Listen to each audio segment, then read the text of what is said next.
a pauta que todo mundo quer saber, né? A pauta que é a grande pauta do dia, do Paulo Figueiredo Show, do número 150, porque eu passei tantos meses, botaram Paulinho Tic-Tac, Eduardo Bolsonaro Tic-Tac, vocês ficam falando que os Estados Unidos estão fazendo, mas é tudo galhofa de vocês.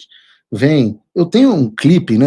Vai desde o carrapato do saco do Olavo até os veículos de esquerda dizendo que a gente estava só fazendo coisa para ganhar o dinheiro dos outros, né? Ou seja, eu enfio o que no Brasil seriam centenas de milhares de reais, aqui nos Estados Unidos uma boa quantidade de dólares para fazer esse negócio acontecer do meu próprio bolso, e as pessoas achando que eu, até a outra imbecil daquela rádio, que eu esqueci qual é o nome, que se fazia direita, aí começou a receber financiamento de não sei quem, virou de esquerda, pessoas achando que a gente estava só falando de gogó para enganar as pessoas. E que semana passada até o UOL, né, nós mostramos no programa de ontem, começou a dizer, não, vejam bem,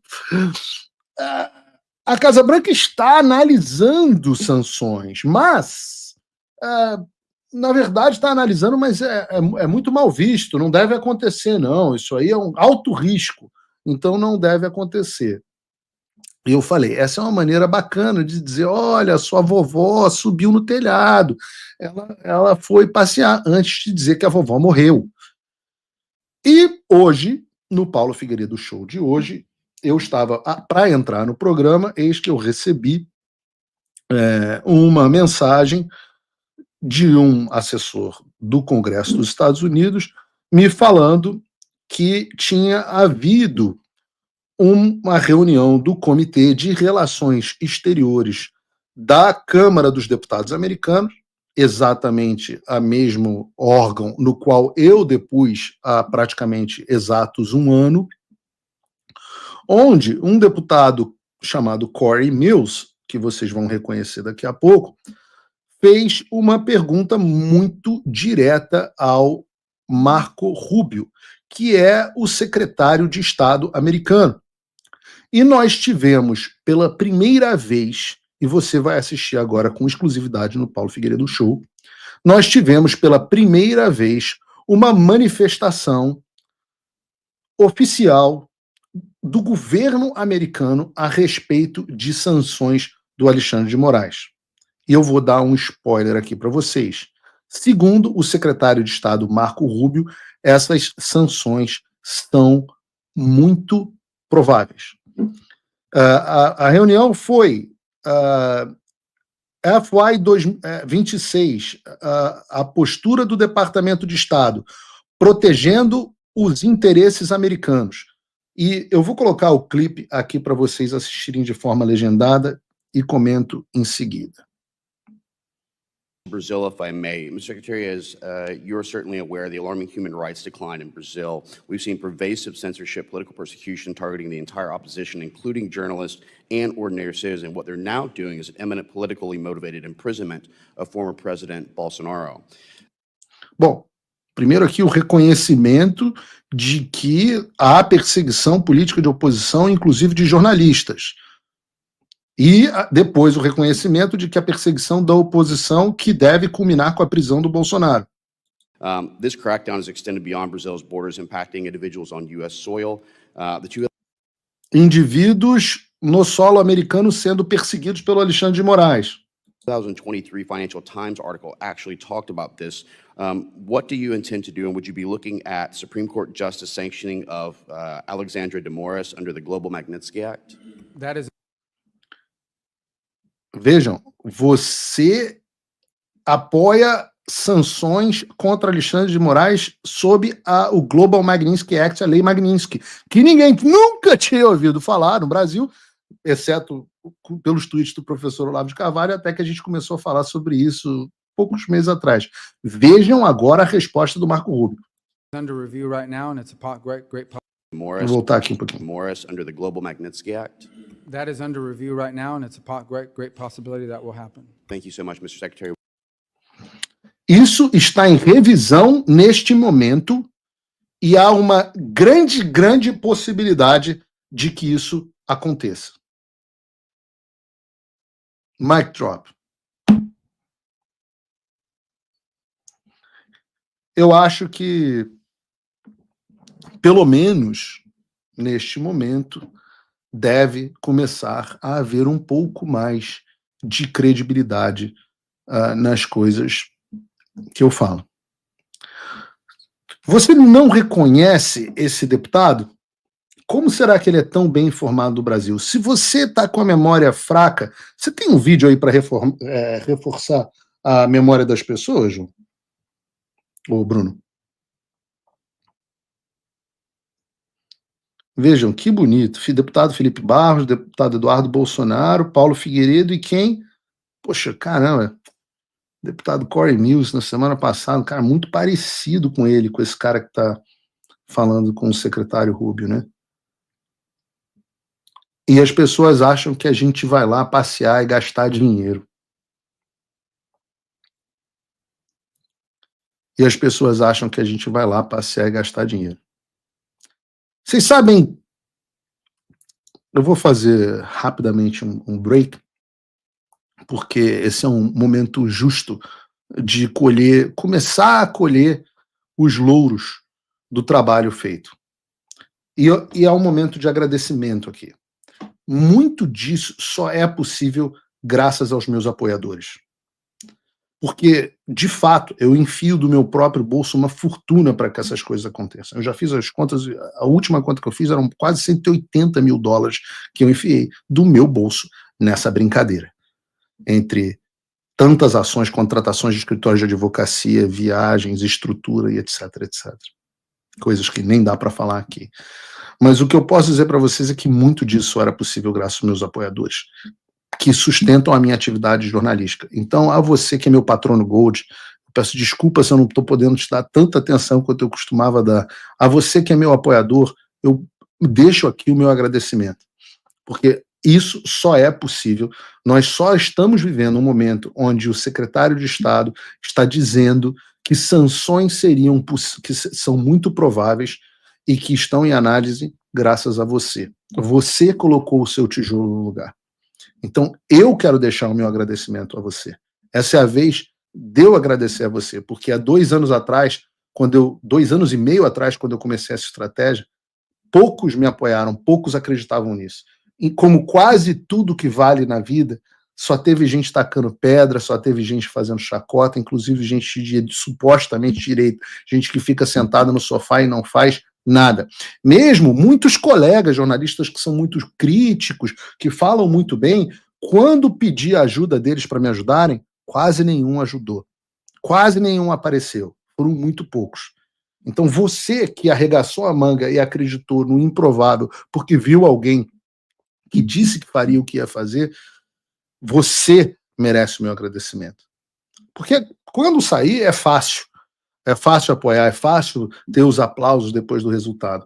Mas quando parecia impossível, você acreditou em mim. Então eu deixo aqui o meu agradecimento aos meus apoiadores, antes de dar a minha resposta para o Alexandre de Moraes. Você que quer se tornar meu apoiador e que fala assim, poxa, é tardio, mas agora eu acredito em você, Paulo, agora eu acredito, agora eu admiro o seu trabalho, agora eu quero apoiar você também. Ainda dá tempo, porque o trabalho está longe de terminar. Então, acesse www.paulofigueiredoshow.com/apoie ou tem o QR Code aqui para você, tem o link na descrição, e você pode me apoiar com a quantia de pouco mais de $5 por mês. Porque eu vou ganhar dinheiro com isso? Não, eu vou perder menos dinheiro com isso. É uma forma de você prestigiar o meu trabalho jornalístico. Então, com pouco mais de $5 por mês com o cupom da descrição, ou se você quiser se tornar meu patrono Gold, você tem a opção de $500 por ano ou $50 por mês, se você tiver numa condição onde você está disposto a me ajudar a carregar um pouquinho desse fardo. Então, eu agradeço desde já a todos vocês, principalmente aos apoiadores de primeira hora. Quem também, trazendo a pauta para o Brasil, quem também começou a acreditar nas sanções foi o Alexandre de Moraes. Porque ontem, enquanto eu fazia o Paulo Figueiredo Show e chamava a atenção para o recado que ele tinha dado no... Deputado, você está ao vivo no Paulo Figueiredo Show, eu estou no ar. Você está ao vivo no Paulo Figueiredo Show, eu estou no ar. Sério? Pô, desculpa te incomodar. Nada, um abraço para você. Não, estou no ar, tá todo mundo vendo aqui, ó. Eu tô dando... É exatamente para isso. Um abraço aqui público para o deputado Marcel Van Hatten. Está assistindo aí também. Eu estou agora justamente chegando na Comissão de Comunicação aqui da Câmara, depois da CCJ, mas vim do meu gabinete, onde nós fizemos também uma live sobre essa mensagem que é muito importante para o Brasil, né? Da grande possibilidade, que a gente sabe que significa, do governo americano sancionar violadores de direitos humanos no Brasil, como Alexandre de Moraes. Um abraço, Paulo. Um abraço, deputado Marcel Van Hatten. Você me ligou 2 vezes, eu paro até o programa para te atender, porque você merece. Você tem sido um parceiro de primeira hora nessa empreitada. Tem que chamar a atenção, óbvio, para outros parceiros, inclusive seu companheiro de partido, o deputado Eduardo Girão, que também acreditou nisso desde o início, viu? Sem dúvida. E você tem sido líder nisso aí, e a gente tem esse reconhecimento hoje, o Brasil vai reconhecer muito ainda o teu papel no futuro pelo que está fazendo. Muito obrigado, tá? Um abraço grande. Obrigado pelas palavras doces, Marcel. Um abraço. Marcel tem sido um guerreiro nessa história, sofrendo bastante consequências disso.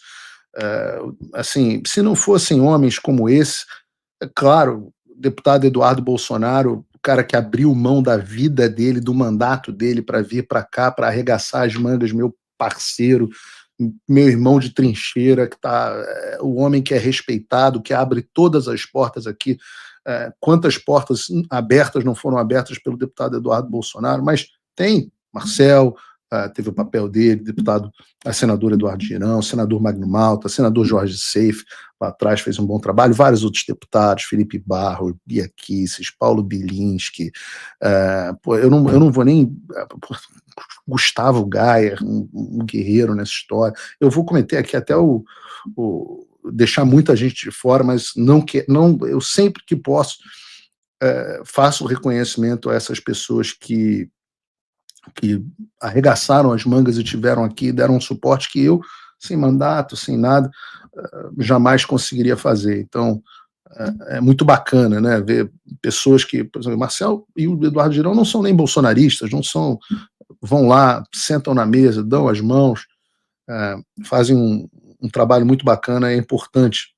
Carla Zambelli, lá atrás, coitada da Zambelli, que está sendo tão massacrada, foi a primeira que veio aqui comigo. Então, assim, sempre que eu posso, eu faço elogio às pessoas. Paulo Figueiredo critica muito, porque é o trabalho dele ser crítico, mas ele também elogia aqueles que arregaçam as mangas e vêm para cá. Deixa um abraço, inclusive, para o senador Magno Malta, que me ligou, eu não consegui falar com ele ainda hoje, mas vou retorná-lo. Eu estava falando, então, que ontem, enquanto eu estava fazendo o Paulo Figueiredo Show e falando sobre o recado que o Alexandre de Moraes tinha dado no Estadão, que depois repetiu no Globo, dizendo que eu seria julgado à revelia, ontem ele estava, ao mesmo tempo, no Supremo Tribunal Federal, no julgamento do inquérito do golpe, falando sobre mim, na verdade, tendo um chilique a meu respeito, coitado de mim, e eu acho que a melhor forma de fazer isso é colocar o vídeo do Alexandre e assistir aqui com vocês. Quem vazou a carta aos comandantes, a carta golpista? O denunciado do Núcleo 5, que é do Núcleo de Desinformação também, que está com prisão preventiva decretada, está foragido do Brasil, atenta contra a democracia do Brasil, sem ter coragem de viver no Brasil, Paulo Renato de Oliveira Figueiredo Filho, e que, na verdade, só tem influência nas Forças Armadas porque é neto do último presidente durante o tempo de golpe militar, o último presidente da República, João Batista Figueiredo. A Procuradoria ainda detalha que o acusado Bernardo Romão, também enviou mensagem para o réu colaborador Mauro César Barbosa, informando exatamente isso, para assistir o programa Pingo nos Is da emissora Todo mundo Jovem Pan, assistiu. salientando que algumas pessoas lá seriam expostas junto com a carta. Detalhe ainda que o réu Mauro César Barbosa Cid afirmou que tinha conhecimento, o que corrobora exatamente o alinhamento da atuação da organização criminosa. Veja, Checar que é muito com a fonte. importante Alinhamento é isso checar que, com a fonte. descreve a denúncia. Para e passo o alinhamento entre núcleo 1, representado pelo réu colaborador Mauro César Barbosa Cid, e o núcleo 3, que hoje estamos analisando. E eu passo... Mas eu não sou núcleo mostro também 5? as mensagens entre Correia Neto e Mauro Cid. A denúncia narra ainda que o denunciado no núcleo 5, Paulo Renato de Oliveira Figueiredo Filho, durante a transmissão em 28 do 11, Eu sou Paulo expôs Renato. os nomes dos militares. Ou seja, expôs, criticando o nome do comandante militar do Nordeste à época, general Richard Fernandes Nunes, que hoje é o chefe do Estado-Maior, o então... Peraí, um dos que eu critiquei, então, hoje é o chefe do Estado-Maior, né? Entendi. Um dos que eu disse que estava se colocando contra uma atitude contra você, virou chefe do Estado-Maior. E os demais? O comandante militar do Sudeste, que hoje é o comandante do Exército... Entendi. O outro virou comandante do Exército e eu disse que ia virar, né? Entendi. Mais Miguel Ribeiro Paiva, o então Frajola. comandante militar do Sul, que já passou para a reserva, general Stumpf passou para a reserva, mas faltou um detalhe, né, Alexandre? Foi virar presidente da Polpex com um salário de mais de 100 mil reais. Stumpf, tendo afirmado que os 3 militares eram contrários a uma ação mais contundente nas Forças Armadas. Nós, ministro Flávio, nós chegamos a viver um absurdo tão grande no Brasil, que se normalizou que numa transmissão de um programa de televisão, Pingo nos Is, rádio e televisão, YouTube, na transmissão, se normalizou que um pseudo-jornalista foragido pudesse atacar generais, comandantes de região, dizendo que... Veja que coisa esquisita, né? Um jornalista, ou pseudo-jornalista, na época como é que eu podia estar foragido se eu não era nem processado, mas um jornalista criticando funcionário público. Mas que coisa absurda! Como é que pode normalizar uma coisa dessa, não é verdade? Daqui a pouco o jornalista vai querer criticar até ministro do Supremo Tribunal Federal. Isso realmente é um absurdo. Como é que se normaliza uma coisa dessas, meu Deus do céu? Né? Peraí, não tinha uma época que o pessoal reclamava que não podia falar mal dos militares? Eu não sei, eu nasci em 83, então não peguei bem essa época, mas eu ouvi falar na Globo que existia uma época que os jornalistas reclamavam que não podiam falar mal dos militares, né? Eu não sei, eu acho até curioso que o neto do João Figueiredo viva isso. Mas teve uma época, não teve? Vocês no chat aqui me lembrem se teve uma época que não podia, que jornalista não podia falar mal de militar? Teve essa época? Não. Eu li na Globo, pode não ser verdade. E jogando parte da população contra eles, dizendo que eles deveriam ser Dizendo a verdade, né? porque eles eram contrários a uma ação mais contundente das Forças Armadas. Mais contundente no quê? Contra Nós você! não estávamos em guerra. Não, mas você não sei se... Eu sei que a Constituição do Xandaquistão é um pouquinho diferente, Alexandre, eu sei que é. Mas na época, quando a gente ainda estava debaixo da Constituição do Brasil, as Forças Armadas não eram só para a guerra. Elas tinham lá garantia, assim, defesa da pátria, que você pode encarar como guerra, mas pode ser mais do que isso. O que tinha mais lá? Garantia da lei e da ordem, que estavam sendo violadas por você flagrantemente, e dos poderes constitucionais. Tinha isso lá, não fui eu que escrevi não, viu, Alexandre? Foi o pessoal Eu não vou nem dizer que foi o pessoal constituinte, porque isso é um artigo que está lá atrás, desde a primeira Constituição depois do Império. Então, sei lá, né? Talvez seja isso que eu estivesse me referindo. Mais contundente para acabar com o Estado democrático de direito. Não, para Não há nenhuma restituir. dúvida aqui nessa Para sequência restituir o Estado de democrático fatos. de direito. Tanto que a acusação destaca exatamente isso, que Figueiredo Filho utilizou de sua posição de comunicador para pressionar Mas eu não. e provocar a cooptação do alto comando. Comunicador não é a mesma coisa que jornalista, não? Ou é pseudo-comunicador? E devemos nos lembrar que aqueles oficiais generais que Os que defenderam estão todos a mamando na Constituição, teta agora. como todos deveriam fazê-lo, eles foram atacados Constituição do pelas Xandaquistão. bolhas golpistas de redes sociais, seus familiares foram xingados, seus filhos, nunca falei de filhas, familiar, netos, netas, esposas, tudo dentro dessa organização criminosa. Ainda, Bernardo Romão Correia Neto, além de ter encaminhado para o denunciado Fabrício Moreira de Pastos, também encaminhou no mesmo dia 28 a carta ao comandante do Exército, a carta golpista, ao réu colaborador Mauro César Barbosa Cid. Então a carta existiu. Ressaltou a intenção, onde ressaltou a intenção criminosa ao colaborador que apagou o documento. Vejam, Alexandre, eu só tenho uma coisa para dizer para você.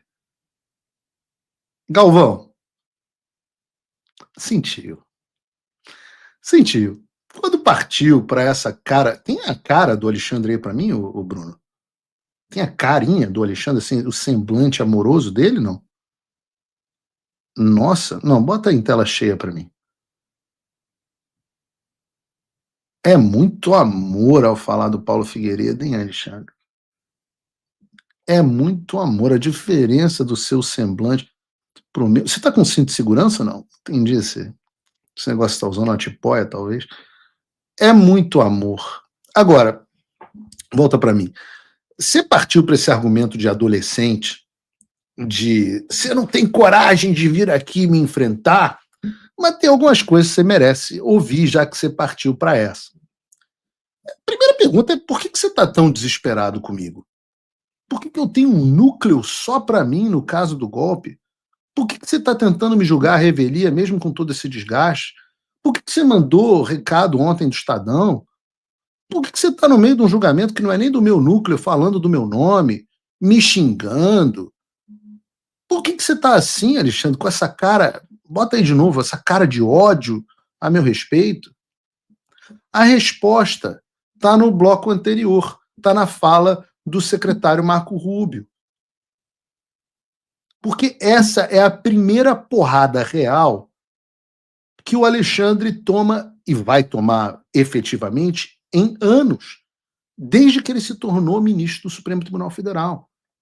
É por isso que ele sentiu. Quando o UOL começa a dizer, e ele sente o entorno, é porque a porrada é séria. Daí você para de ouvir esse argumento ridículo. Você não tem coragem de viver no Brasil. Bom, realmente eu não tenho coragem de viver no Brasil desde 2015. Eu saí do Brasil por não ter coragem de viver no Brasil.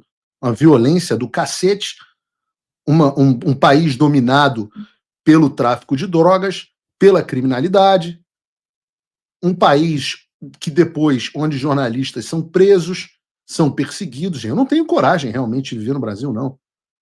Aliás, as pessoas que puderem deveriam fazer o mesmo.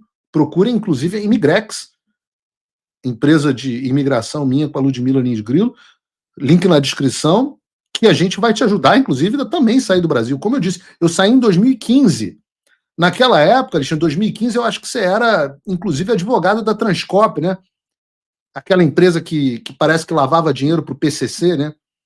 Então, eu não tenho coragem realmente de viver num país onde o ministro da Suprema Corte advogava para a empresa que lavava dinheiro para o PCC. Eu não tenho coragem mesmo.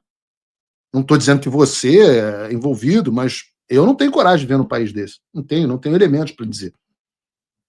Né? Agora, toda essa raiva, Alexandre, deve estar te deixando meio confuso. Confuso. Porque como é que eu vou ter coragem de retornar ao Brasil, Alexandre, se você caçou a porra do meu passaporte brasileiro em 2022 e mandou, inclusive, informar o governo americano e proibiu o consulado e a embaixada brasileira de emitirem novos passaportes para mim? Então, como é que eu vou ter coragem de ir ao Brasil? Eu não tenho como, você tomou meus meios. Não posso nem com outro passaporte, que agora, para entrar no Brasil, inventaram uma maluquice, você precisa do passaporte brasileiro. No mais, Alexandre, assim, se o assunto é coragem, a distância daí para cá e daqui para aí é a mesma. Eu, inclusive, já falei para você viajava muito para os Estados Unidos. Eu lembro você em Nova York dando palestra. O que houve que você não vem mais? Você não é machão? A distância é a mesma, pô. Você quer falar, tá querendo me enfrentar? Porra, a gente gosta disso, é o que eu mais gosto. Agora, será que você é corajoso mesmo de sair aí do Brasil, vir aqui falar essas coisas, aqui nos Estados Unidos, sem tipo 10 seguranças? Eu duvido, eu conheço teu tipo. Vira tchutchuca rapidinho. Primeiro enfrentamento afina. Porque eu digo isso sem segurança, eu digo isso literalmente. Porque até dentro do STF. Vejam, ontem, na sessão, enquanto o doutor Chiquini fazia uma contundente e indiscutível sustentação oral, esses dois aí, que estão aí na tela marcados, né, além de todos os policiais legislativos num dos prédios mais seguros do Brasil, esses dois aí, Alexandre, são ou não seus seguranças pessoais?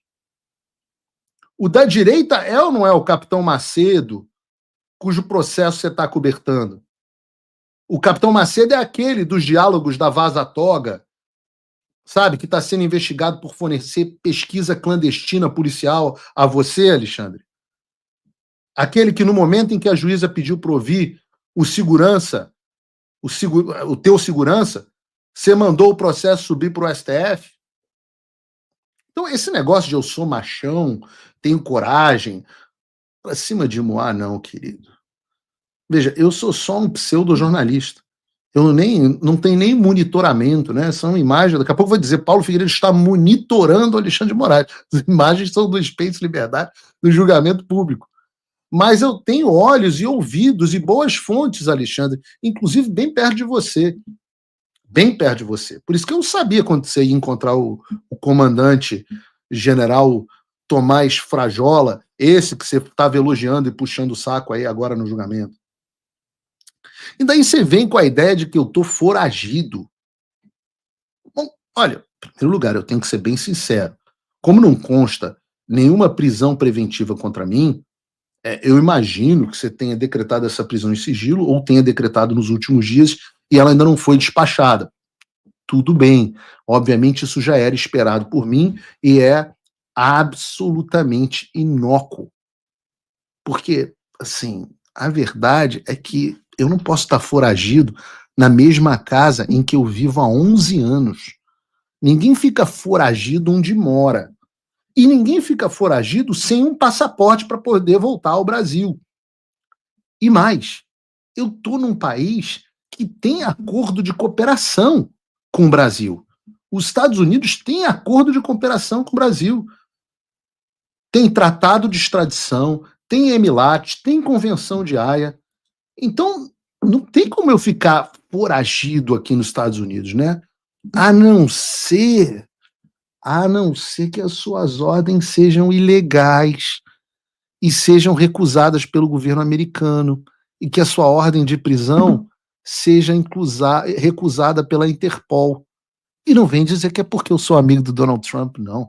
Porque suas ordens foram recusadas lá na Espanha pelo governo de esquerda da Espanha e foram recusadas aqui nos Estados Unidos pelo governo Biden.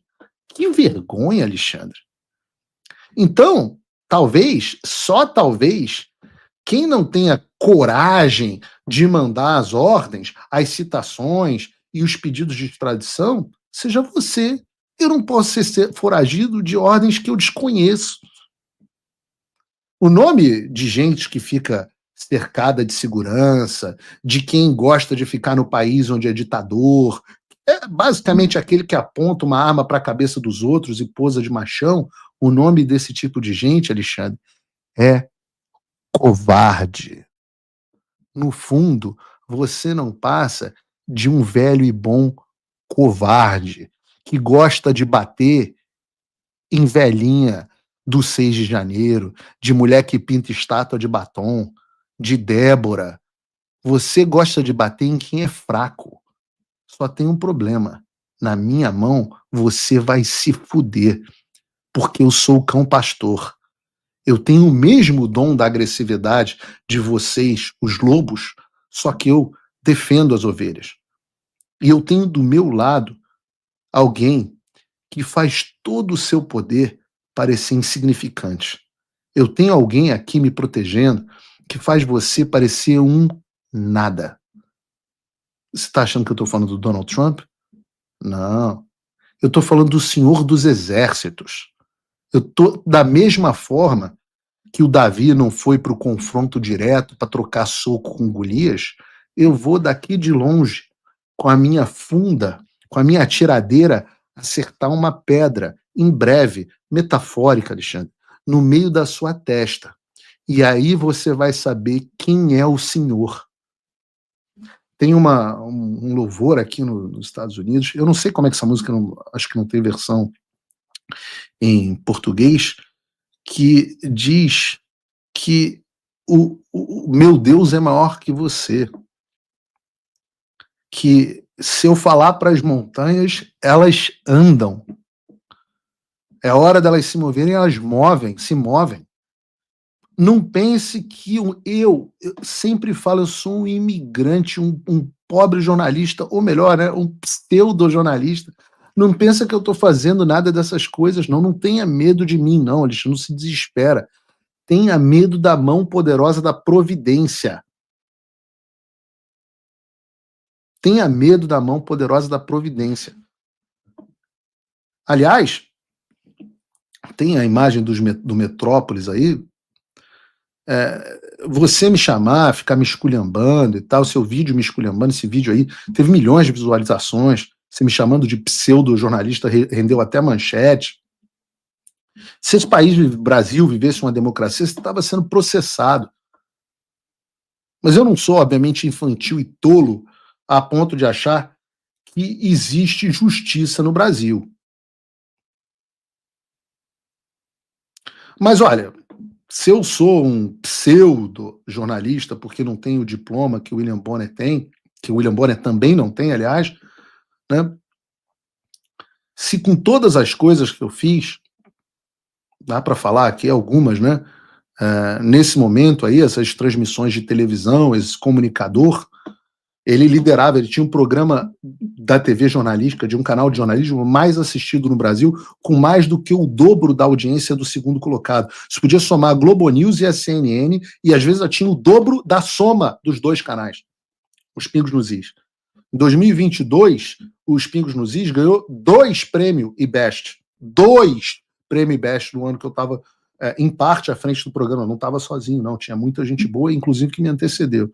O outro programa que eu também fiz parte, o Morning Show, na época ganhou, também ficou no top 3 do IBEST, perdendo, inclusive, para o próprio Pingo nos Is. Aqui nos Estados Unidos, eu sou contratado do terceiro maior jornal dos Estados Unidos, um jornal que circula, inclusive, dentro da Casa Branca. Sou contributor, né? Contribuinte, sei lá, do canal de televisão que o próprio presidente dos Estados Unidos assiste. Tenho artigos publicados nos maiores jornais do país.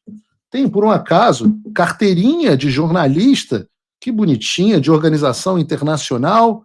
Tenho um dos maiores cursos de jornalismo do Brasil, com mais de 1.000 alunos. Uma coisa ou outra, né, sobre jornalismo.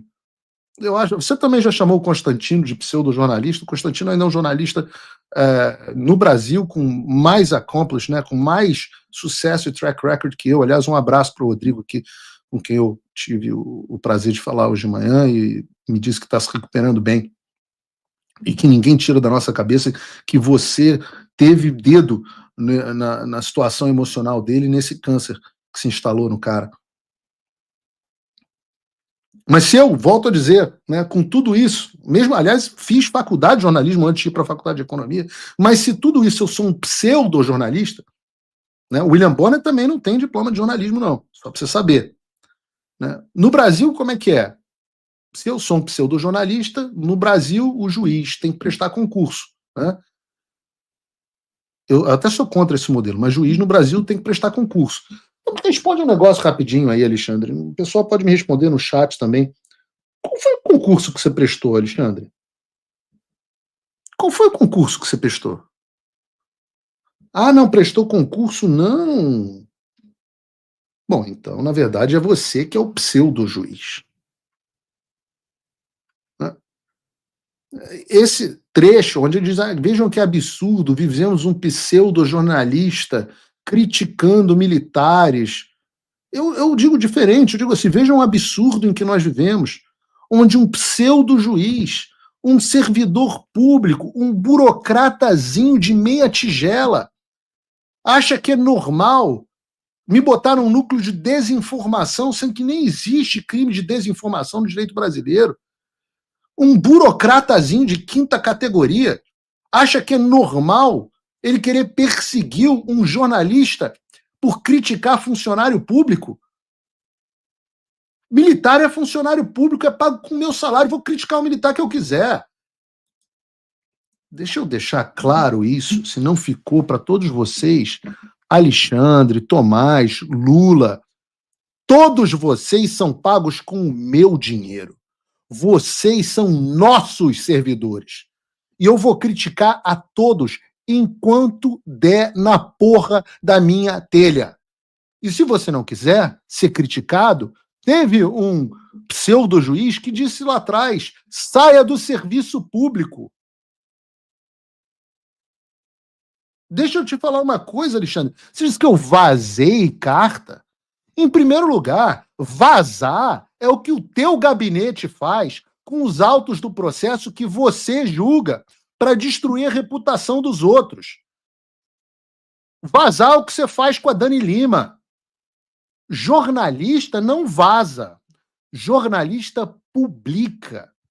Eu publiquei documentos verídicos, da mesma forma que a Dani Lica publica os vazamentos do teu gabinete. Eu publiquei o que os militares e qualquer outras fontes que forem úteis para mim vazarem e eu achar interessante no meu critério. Não é critério do Bolsonaro, não é critério do Alexandre, e o que as pessoas acham disso é problema delas. Você, aliás, acha que eu só tenho influência no meio militar porque eu sou neto do João Figueiredo? Ok, eu tenho enorme orgulho. Poxa, até gostaria que fosse só isso. Mas o João Figueiredo tem outros 8 netos. Por que só eu tenho grande influência? Cadê os outros, meus queridos primos e irmãos? Cadê os netos do general Geisel? Ou do general Médici? Ou do general Costa e Silva? Ou do general Castelo Branco?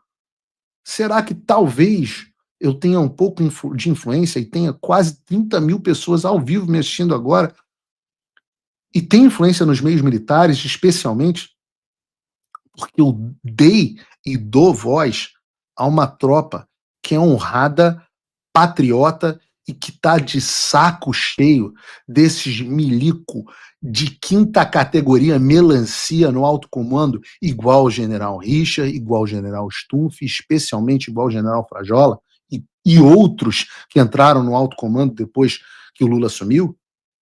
Talvez seja isso. A carta que eu disse, que você diz que eu vazei, existia ou não existia? Eu que escrevi a carta? Eu assinei a carta? Eu incentivei a carta? Ou eu reportei sobre a carta? Todos os militares que eu disse que eram melancias, esse aqui e outros que eu nominei, todos se deram bem ou não?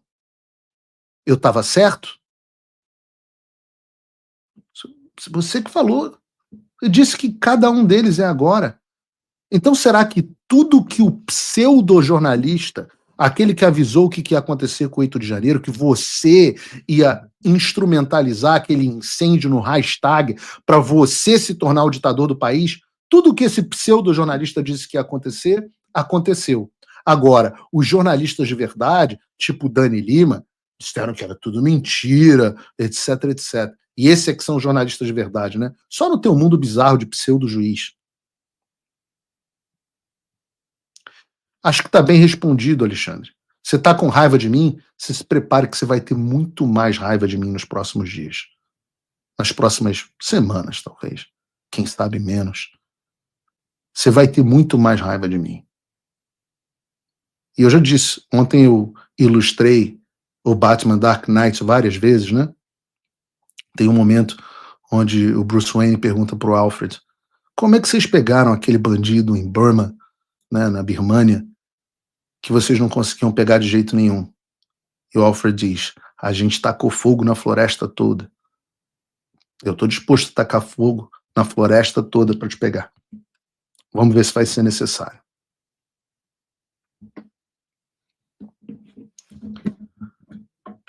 Agradeço a enorme audiência, ainda vou continuar aqui falando sobre o Supremo Tribunal Federal e sobre a disputa bilionária que mobilizou os parentes dos ministros do Supremo Tribunal Federal. Ou seja, os caras se tornam ditadores e a família deles, e eles, obviamente, enchem o rabo de dinheiro. E não pensem que isso não está sendo monitorado pelo governo americano também. Falaremos sobre isso. Mas antes, eu quero pedir a você que considere a possibilidade de se tornar meu apoiador. Se eu tenho o ódio do Alexandre, isso é um bom sinal, né? Tem uma frase, eu não me lembro de quem é, talvez seja do Churchill, né? Que você conhece um homem pelo tamanho dos seus inimigos. Essa raiva toda que o Alexandre tem de mim é justificada, né? Mas eu posso não ter o Alexandre do meu lado, mas eu quero ter você. Acesse o www.paulofigueiredoshow.com/apoie e deixa lá sua módica contribuição para mim. Tem duas formas: ou o apoiador normal, com pouco mais de $5 por mês, promoção do McDonald's por mês para você apoiar o meu trabalho, ou você tem também a opção de patrono Gold, onde $50 ou $500 por mês. Tudo acontece dentro de servidores nos Estados Unidos, com total sigilo para você. Se você ainda quiser fazer uma doação avulsa com Bitcoin, tem também um QR Code onde você pode fazer uma doação de Bitcoin. Tudo isso é possível e se você se tornando meu apoiador ou meu patrono, você ganha acesso ao meu conteúdo exclusivo e tem bastante coisa, bastante artigo de política nacional, de geopolítica e por aí vai. Já que nós estamos falando... Deixa eu tomar um gole d'água. Falei pra cacete. Já que nós estamos falando de Supremo Tribunal Federal, de pseudo-juiz, né, de pseudo-juízes, vamos trazer uma notícia que envolve o pseudo-juiz. Vejam essa matéria, que é da Folha de São Paulo, disponível no site do Paulo Figueiredo Show também. Disputa bilionária, não é só o Lula que mete a mão em bilhão, não. Disputa bilionária mobiliza parentes de ministros do Supremo Tribunal Federal. E essa reportagem é sobre uma briga de cachorro grande. De um lado está o Walter Faria, que é o dono do grupo Petrópolis, dono das cervejas Itaipava e Petra. Do outro está o Renato Mazzucchelli e Rui Delgaizo, que brigam desde 2019 pelo controle da Incopa, uma empresa paranaense de produção de derivados de soja que está em recuperação judicial desde 2013 e cujos créditos de recuperação foram estimados em mais de 3,3 bilhões de reais. Atualmente, a Incopa é administrada pelo Grupo Petrópolis, que já obteve algumas decisões favoráveis tanto em Brasília quanto no Paraná. E é aqui que a coisa começa a ficar boa. A família do ministro Gilmar Mendes tem representantes dos dois lados da briga. Em setembro do ano passado, a Laura Schertel Ferreira Mendes, filha do Gilmarzão, foi incluída como uma das advogadas do Grupo Petrópolis no processo que tramita no STJ. Curiosamente, um mês depois, ela deixa o caso e em seu lugar entra Maria da Conceição Sabo Mendes, Mendes e Pedro Anísio Sabo Mendes, filhos do juiz federal Ítalo Mendes, que já foi presidente do Tribunal Regional Federal da Primeira Região e é nada mais, nada menos do que primo do Gilmar Mendes. Só que aqui já temos 3 famílias, só aqui nós já temos 3 familiares do Gilmar Mendes envolvidos. Mas não acabou, não. A Maria Carolina Feitosa Tarelho, enteada do Gilmar, e a Guiomar Mendes, esposa, também fizeram parte da equipe de advogados do Grupo Petrópolis. Pô, mas essa família deve ser pica dos tribunais. Uma coisa impressionante. Mas calma, que eu não quero ser injusto com o Gilmar. Não vou parar na família dele. Porque, além disso, o Grupo Petrópolis tem como advogados no processo a Karine Nunes Marques, irmã do Cássio Nunes Marques. E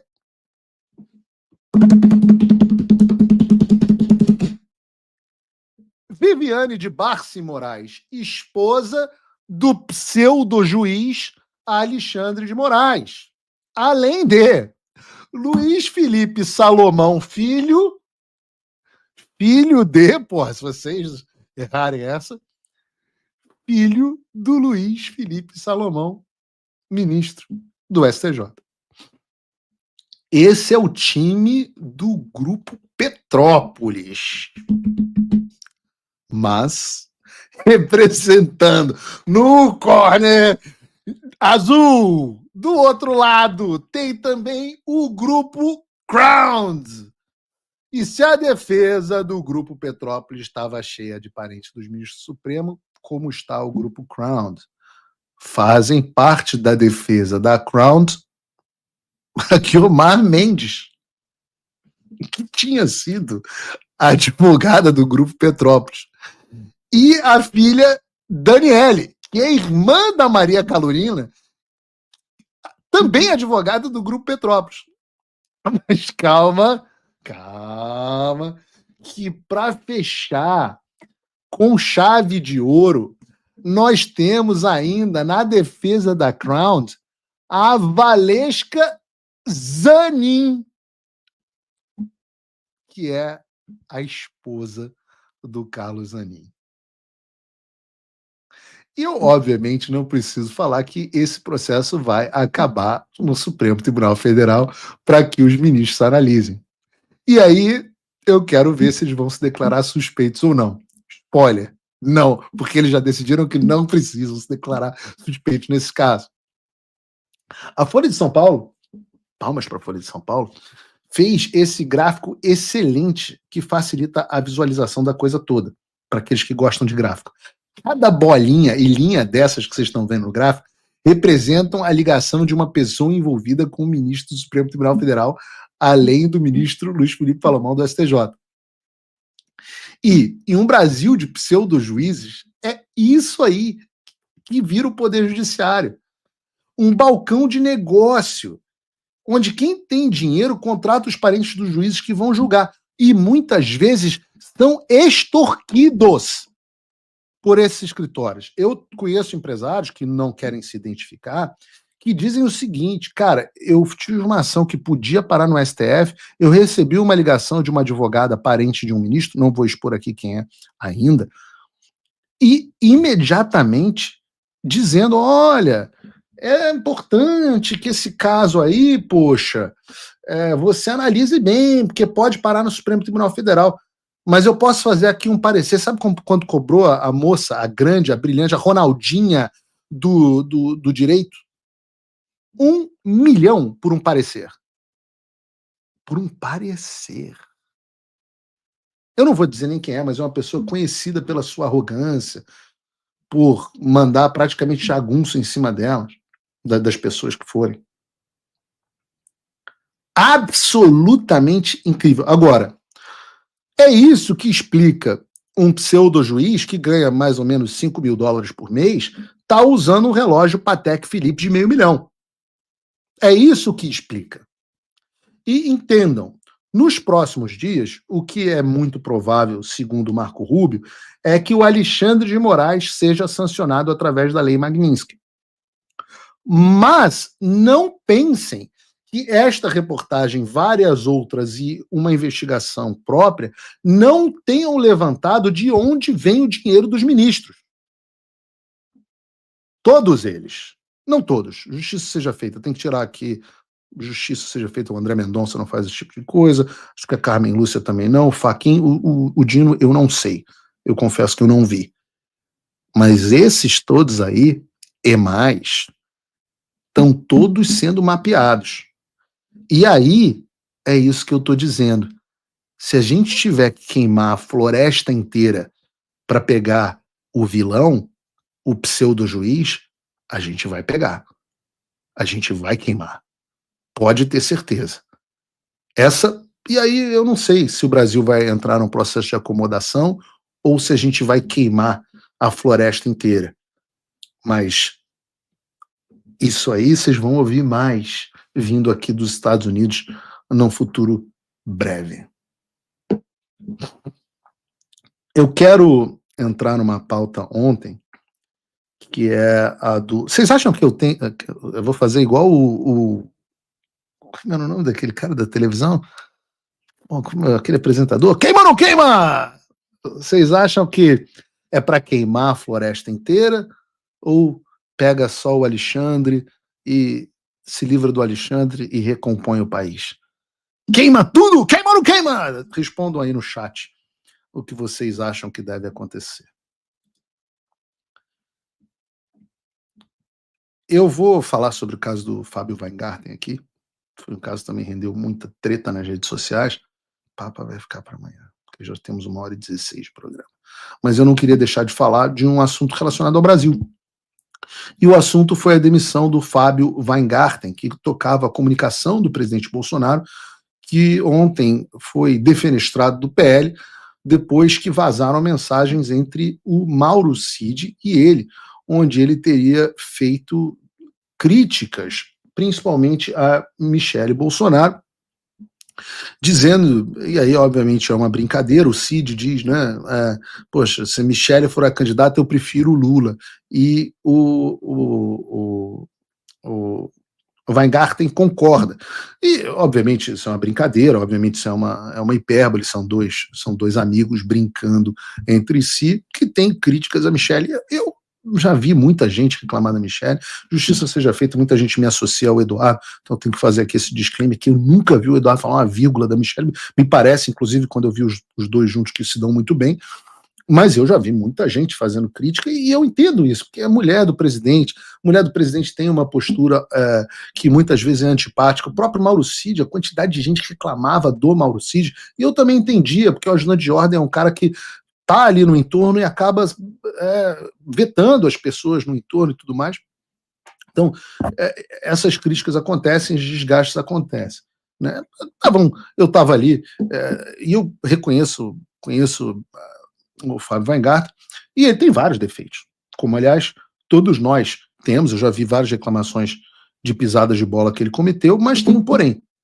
Primeiro de tudo é que, eu tenho que dizer para vocês, num deserto intelectual que é o bolsonarismo, o Fábio Weingarten tem um nível muito acima da média do entorno do presidente Bolsonaro.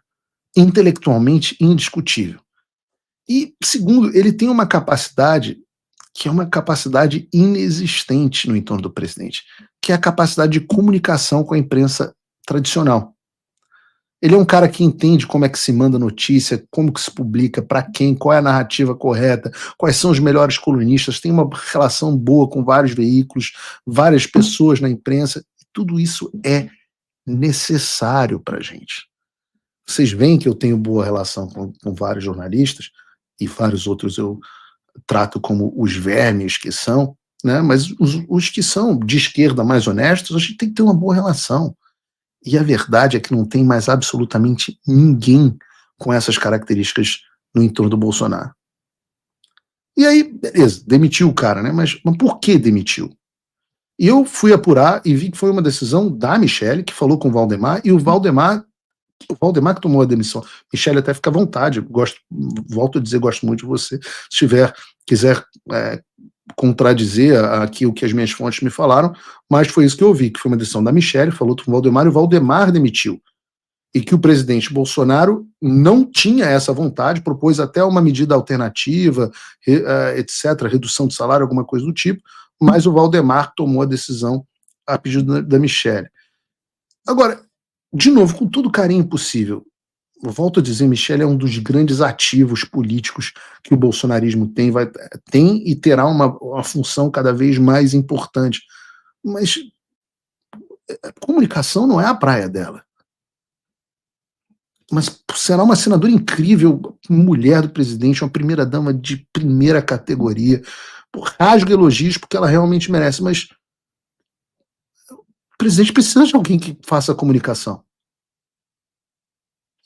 E por que o presidente não tem gente no entorno dele que entenda de comunicação? Vejam, no momento, a defesa do presidente Bolsonaro é tecnicamente muito boa, mas a comunicação a respeito da defesa é um desastre. Vejam o show que o Cristiano Zanin deu nas últimas, quando era o Lula. Vejam, não houve uma coletiva de imprensa para criticar a dificuldade de acessar. Há quanto tempo a defesa do presidente não dá entrevista? Cristiano Zanin vivia em todos os jornais, todos os dias. Se o Cristiano Zanin não tivesse como ter feito download dos arquivos antes de ouvir as testemunhas, ele teria feito coletiva, teria feito uma denúncia extra no Tribunal Internacional, estaria nos Estados Unidos falando, e, no entanto, aqui de forma... porque eu gostaria que acontecesse mais. Cadê a defesa do presidente Bolsonaro? Cadê a comunicação do presidente? O presidente vai dar entrevista no UOL para o Josias de Souza. Eu não sei quem vai assessorar o presidente a partir de agora na comunicação. Exatamente não eu, porque não é meu papel, por conta do Alexandre eu nem falo mais com o presidente Bolsonaro, porque ele se preserva. Mas sei lá quem ele vai ouvir a partir de agora. Vejam, o que a gente tem mais importante agora, no tribunal normal, o presidente Bolsonaro já foi condenado. Tá? Ele pode ser até anistiado por conta das pressões internacionais que vão acontecer, mas condenado ele já foi. Pode ser que haja uma solução política, mas para ver a solução política ele precisa ganhar num tribunal, que é o Tribunal da Opinião Pública. E aí a gente tomando esse 7-1 no Tribunal da Opinião Pública, a gente demite agora, nesse momento, há 3 meses da prisão do presidente, o único cara que entende de alguma comunicação. E hoje o Weingarten já andava meio escanteado. E eu falo isso porque, assim, no final das contas, o presidente vai ficar tomando bola nas costas e ferrando em termos de comunicação. Aí alguém pode falar assim, não, a demissão é justa porque as mensagens foram muito ruins. Mas as mensagens vieram de um grampo ilegal do Alexandre, são conversas privadas. O cara se posicionou publicamente contra a Michelle? Não. Ah, mas não dá para pessoas que não gostam da Michelle continuar trabalhando com ela. Eu te pergunto, tem alguém aqui na audiência que não gosta do chefe e ainda assim trabalha para ele? E cumpre as ordens e trabalha bem? Olha, eu volto a dizer, eu ouço gente falando mal de outras pessoas o tempo inteiro. Quantas pessoas falam mal de mim? Meu Deus do céu, quantidade de pessoas que falam mal de mim é uma coisa fora desse mundo. Agora, não sou inseguro, fala mal de mim, não tem problema. Quem tem que botar ordem na casa, como o Bolsonaro falou bem da Michelle, acaba mesmo numa posição antipática muitas vezes e vão falar mal, faz parte mesmo. Mas isso é consequência da posição de liderança, posição de chefia. Falam mal do Bolsonaro também. Fala mal de todo mundo. Política é isso, mas no final das contas a gente não está aqui num exercício de vaidade pessoal, a gente está tentando mudar o Brasil na direção que a gente quer para que as pessoas se ferrem menos, para o bem das pessoas. E vocês acham que dentro da esquerda não tem isso, não? Pô, a pessoa que mais falam mal, e eu tenho fontes dentro do PT, são da Janja. E da Janja provavelmente com razão, porque ela é uma unanimidade negativa, ninguém gosta dela. Então por isso que eu critico, faço aqui essa defesa, espero inclusive que o Weingarten não tenha uma postura vingativa, até meio característico dele, e aguente firme, porque no final das contas eu acho que o presidente Bolsonaro vai acabar tendo que recorrer a ele de novo. Simplesmente não tem outra pessoa. Pelo menos eu não conheço uma pessoa próxima a Bolsonaro que tem essa característica. Pois bem, agradeço imensamente aqui as quase 30 mil pessoas que assistiram a gente ao Paulo Figueiredo Show de hoje. Eu amanhã estarei de volta às 3 horas